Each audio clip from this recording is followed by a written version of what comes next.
Assalamualaikum warahmatullahi wabarakatuh. Waalaikumsalam warahmatullahi wabarakatuh. Alhamdulillahirabbil alamin. Wa bihi nasta'in ala umurid dunya waddin. Wassalatu wassalamu ala asrofil anbiya'i wal mursalin wa ala alihi washabihi ajmain. Amma ba'd. Selamat pagi dan selamat semangat juga buat teman-teman kita semua. Hari ini kami dari kelompok 7 ingin menyampaikan sebuah materi, yaitu tentang memahami dengan baik mengenai karakteristik dan perkembangan CPU. Sebelum kita memulai perkuliahan kali ini, langkah baiknya kita buka dengan suratul Fatihah, yang dengannya kita harap bisa menjadi keberkahan ilmu bagi kita semua. Al-Fatihah.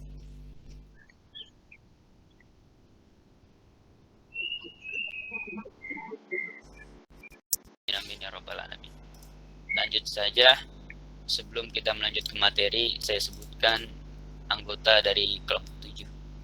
Yang pertama ada Anissa Wulansari dengan NIM 1212010015. Dan saya sendiri Dana Kuncoro dengan NIM 1212010023. Dan yang terakhir ada Faiz Agil Atabarnawi 1212010035.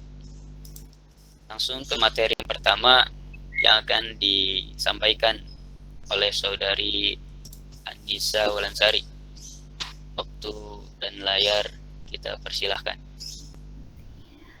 Baik, terima kasih kepada moderator yang telah mengizinkan saya untuk memaparkan sedikit materi. Yang pertama ada tentang microchip, miniaturization, dan mobility. Ada berbagai jenis microchip, misalnya mikroprosesor, memori, logika, komunikasi, grafis, dan microprocessor chip. Mungkin yang paling penting adalah chip mikroprosesor, mikroskopis prosesor atau prosesor pada chip adalah sirkuit miniatur dari sebuah proses komputer atau CPU, bagian yang memproses atau memanipulasi data menjadi informasi. Ketika dimodifikasi untuk digunakan dalam mesin selain komputer, mikroprosesor disebut microcontrollers atau komputer tertanam. Yang pertama ada sirkuit. Sirkuit adalah jalan tertutup yang diikuti atau mampu diikuti oleh arus listrik. Tanpa sirkuit, listrik tidak akan dapat dikontrol, sehingga kita tidak akan memiliki peralatan listrik atau elektronik. Yang kedua, ada transistor. Transistor pada dasarnya adalah sklar kecil yang dioperasikan secara elektrik atau pintu gerbang yang dapat bergantian antara on dan off banyak jutaan kali per detik.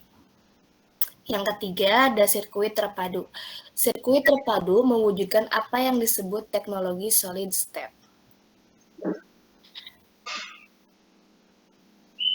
The System Unit. Unit sistem adalah bagian dari komputer yang menampung perangkat utama yang melakukan operasi dan menghasilkan hasil untuk perhitungan yang kompleks.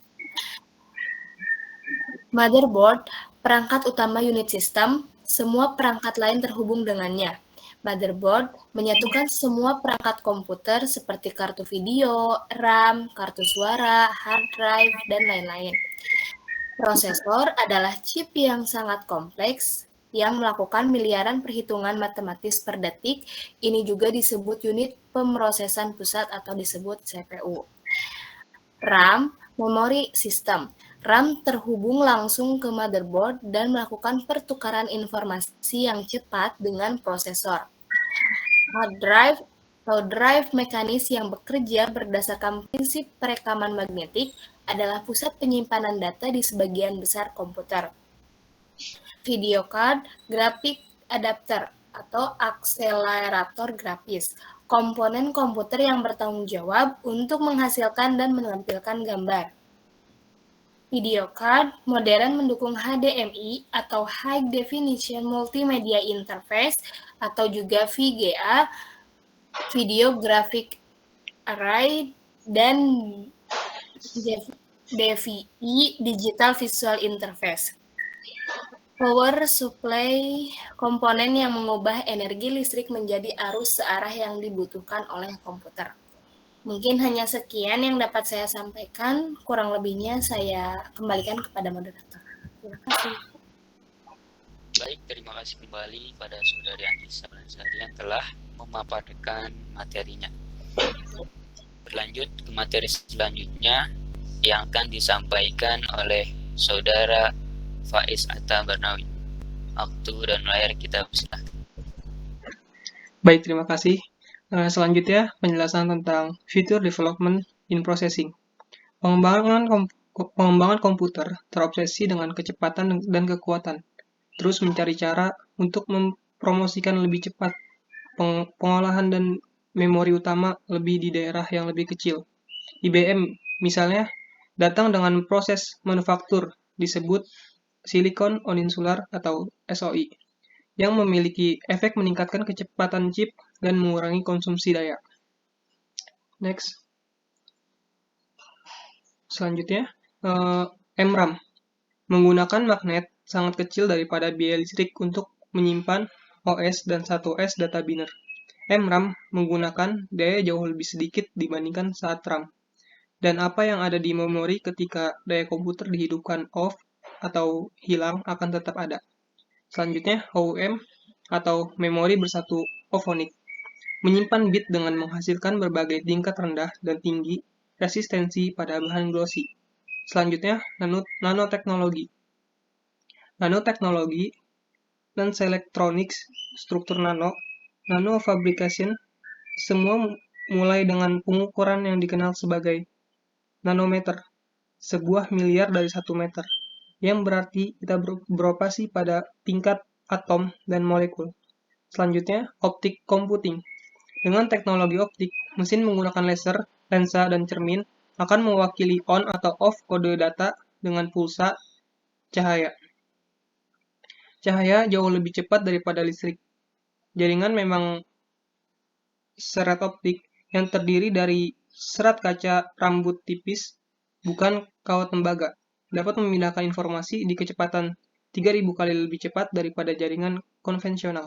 Selanjutnya, DNA computing berpotensi bioteknologi dapat digunakan untuk tumbuh budaya bakteri yang bila terkena cahaya memancarkan muatan listrik kecil. Selanjutnya, quantum computing. Kadang-kadang disebut dengan komputer utama yang komputer kuantum didasarkan pada mekanik kuantum, teori fisika yang menjelaskan dunia yang tidak menentu dari atom. Mungkin sekian dari saya. Terima kasih. Baik, terima kasih kembali kepada Saudara Faiz Atta Barnawi telah memaparkan materinya. Berlanjut kepada yang terakhir ya, kesimpulan yang sedikit saya akan sampaikan. Pada awalnya komputer dibuat untuk memudahkan proses perhitungan matematik agar perhitungan yang lebih rumit bisa dilakukan dengan lebih cepat dan lebih mudah. Lalu komputer dikembangkan sebagai alat untuk memecahkan suatu masalah atau kode pada saat Perang Dunia II.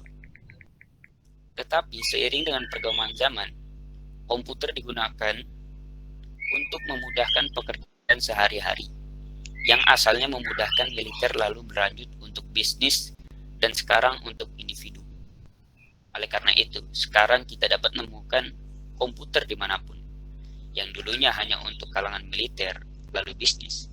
Sekarang kita juga bisa membawa komputer di jinjing gitu, dibawa kemana-mana, atau yang biasa disebut dengan laptop. Itulah mengapa perkembangan komputer menjadi begitu pesat saat ini dari tahun ke tahun. Mungkin kesimpulan dari saya, kurang lebihnya mohon maaf. Kami dari kelompok 7 berterima kasih yang telah menonton video presentasi dari kami. Kurang lebihnya mohon maaf. Apabila ada pertanyaan, silahkan ditanyakan. Wassalamualaikum warahmatullahi wabarakatuh. Waalaikumsalam warahmatullahi wabarakatuh.